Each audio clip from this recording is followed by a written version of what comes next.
Olá! Hoje vamos aprofundar o tema do inconsciente, principal objeto de estudo da psicanálise. Até a teoria da psicanálise, elaborada pelo Dr. Sigmund Freud, o inconsciente era visto como algo muito sombrio, como um lugar inespecífico e indeterminável, ou seja, inexplicável, porque o que Freud faz não é inventar exatamente o inconsciente ou descobrir o inconsciente.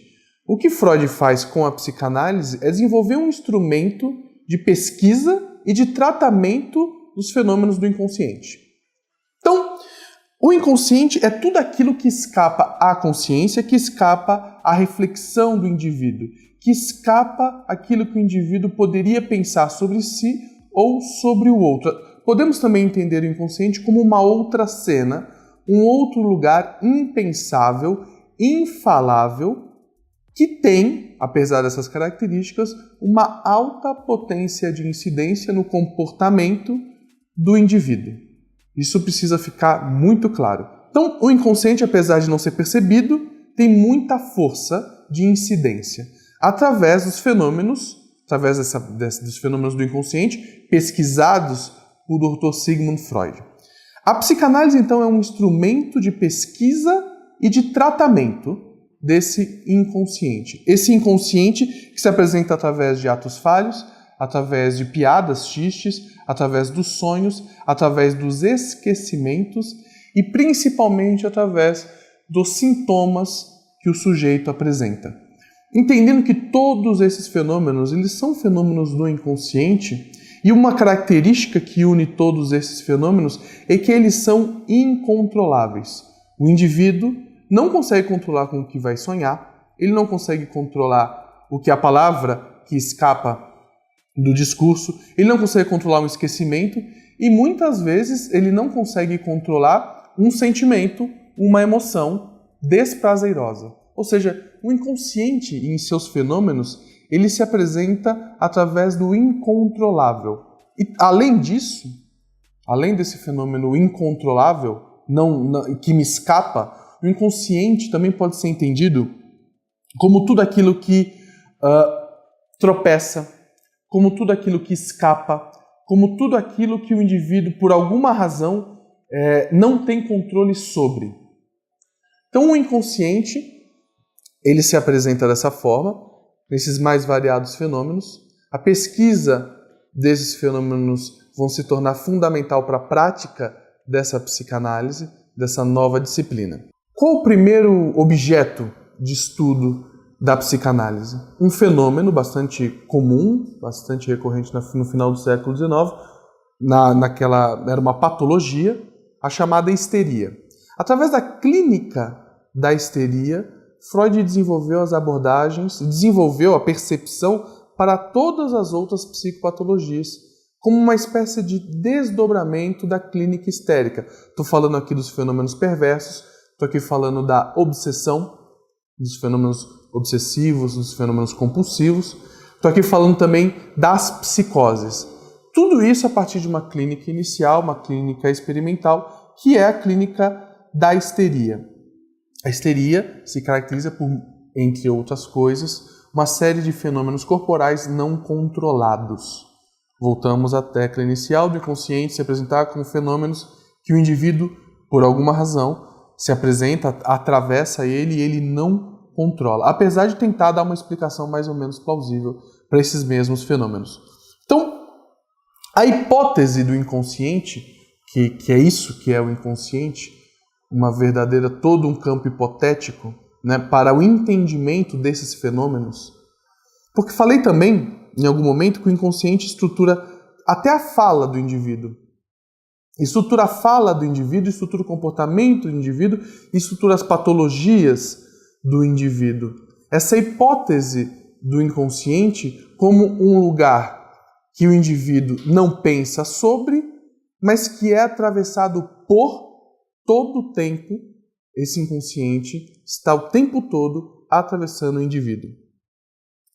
Vamos voltar aqui a alguns temas fundamentais desse inconsciente, que é a cisão do sujeito. O indivíduo, a obra freudiana é dividida em duas tópicas. Uma tópica não é mais do que um conglomerado de conceitos, são dois conglomerados de conceitos. A primeira tópica freudiana o primeiro grupo de conceitos, é o que divide os lugares da psique. Ao tratar as histéricas e os histéricos, Freud observa a incidência de um outro lugar. Ele vai chamar isso de inconsciente, vai dizer que existe um pré-consciente aliado a uma consciência e vai bater muito na tecla de uma cisão, onde o sujeito ele sofre uma espécie de recorte, de uma refenda. Mais para frente, o psicanalista francês Jacques Lacan vai falar sobre refenda do sujeito, né? Ou seja, onde existe uma espécie de recorte e que o indivíduo é alienado de uma parte de si mesmo. Essa parte em que o indivíduo é alienado, que vai estruturar o inconsciente, é efeito do fenômeno do recalcado. Ou seja, o que significa falar em recalque? Falar em recalque é falar do indivíduo num processo de defesa de si mesmo. Ou seja, o indivíduo defende-se de si mesmo e causa uma lesão que o aliena de si, uma lesão que o aliena de todo um mundo, vamos chamar assim, de emoções, sentimentos, reações, falas, comportamentos. O indivíduo ele se aliena, uma espécie de autoamputação de si mesmo. Para qual objetivo? Para a fundação de uma ideia de si. Ou seja, para a estruturação de um eu.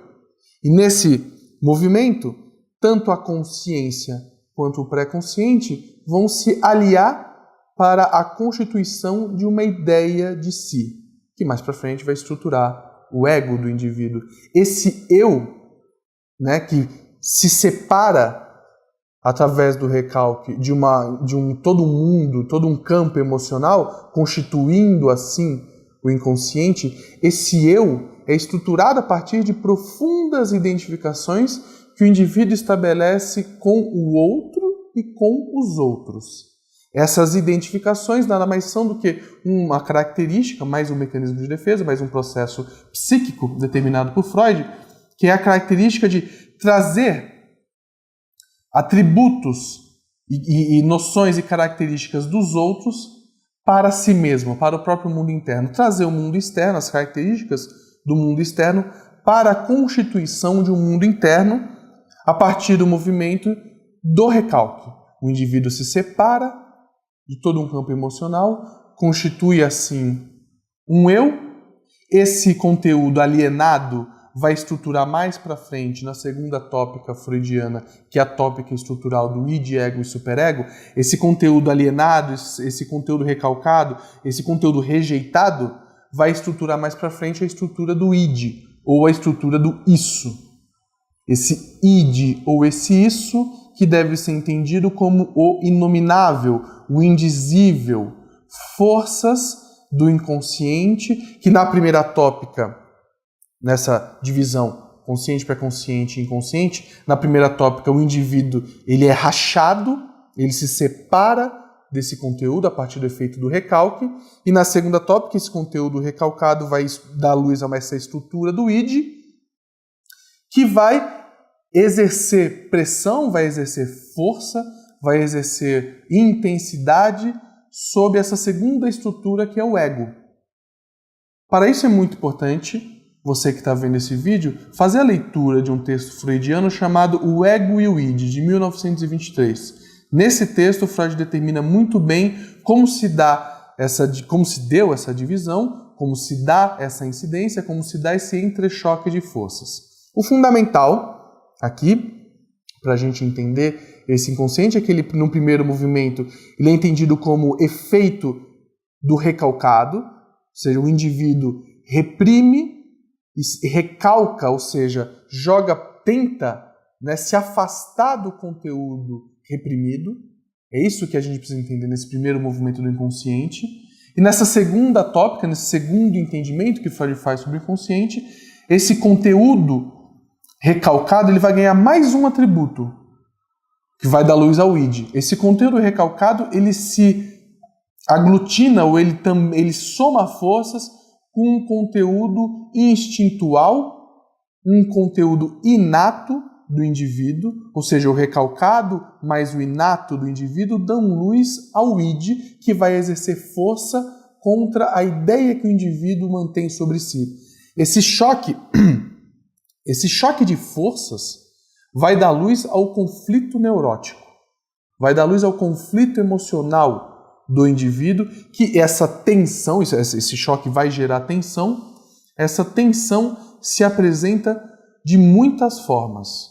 E a gente pode falar sobre essas formas, principalmente através de sintomas. Mas mantendo aqui o foco no inconsciente, então, entendido num primeiro momento como aquilo que é recalcado, com o objetivo, né, de estruturar, né, uma ideia de si, porque é isso que precisa ficar muito claro. O inconsciente é aquilo que o indivíduo se afasta com o objetivo de estruturar uma ideia de si. Então, a partir das identificações que o indivíduo mantém com seus objetos externos, com os outros, a partir disso que ele observa e que ele traz para si, ele começa a observar também o que existe dentro dele, que esses objetos que ele identifica, aos quais ele busca essa identificação, o que nesse conteúdo que está dentro dele, esses objetos, por alguma razão, não gostariam que viesse à tona. Ou seja, o indivíduo, para estruturar uma ideia de si, a partir das identificações, esses objetos que são alvo da identificação do indivíduo, também vão se tornar uma espécie de modelo para o indivíduo, um modelo para o eu do indivíduo. O indivíduo, a partir dessas identificações, vai olhar para o outro como uma espécie de paradigma, de modelo existencial, e tudo que por alguma razão estiver dentro dele, viver dentro dele, que ele entende, por comparação, que esse objeto, esse outro, esse modelo, não vai achar bom, não vai achar bonito, não vai achar interessante, não vai achar que é execuível, não vai achar que seria interessante o indivíduo exercer, todo esse conteúdo vai ser reprimido, ou seja, impedido de ascender à consciência. Esse conteúdo reprimido vai estruturar uma tensão por conta do princípio do prazer, um princípio que a gente deve nos ater. No segunda tópica, esse princípio do prazer vai ser questionado, mas no primeiro movimento não. Então, em nome do princípio do prazer, para ser aceito, entendido e amado, e para constituir uma ideia de si, para constituir uma imagem de eu, para constituir uma autorrepresentação, a partir da identificação com o outro, esse indivíduo, ele, a partir dessa teia identificativa, a partir desse assujeitamento identificativo, o indivíduo vai reprimir uma série de tendências, de moções do desejo, que mais para frente vai receber o nome de pulsões, né? Então, o indivíduo vai reprimir a ascensão, a percepção e a execução de uma série de intenções do desejo. Esse conteúdo vai gerar tensão, vai gerar desprazer, e por conta do desprazer que esse conteúdo gera, ele precisa ser recalcado. Esse conteúdo recalcado vai estruturar o inconsciente. Então, essa explicação que eu dei até aqui é o inconsciente entendido na primeira tópica freudiana, ou seja, com aquilo que é excluído do eu, reprimido e recalcado para a estruturação de uma ideia de si e para a partir dessa teia identificativa. Essa é a ideia, são as ideias que Freud tem para o inconsciente na primeira tópica freudiana.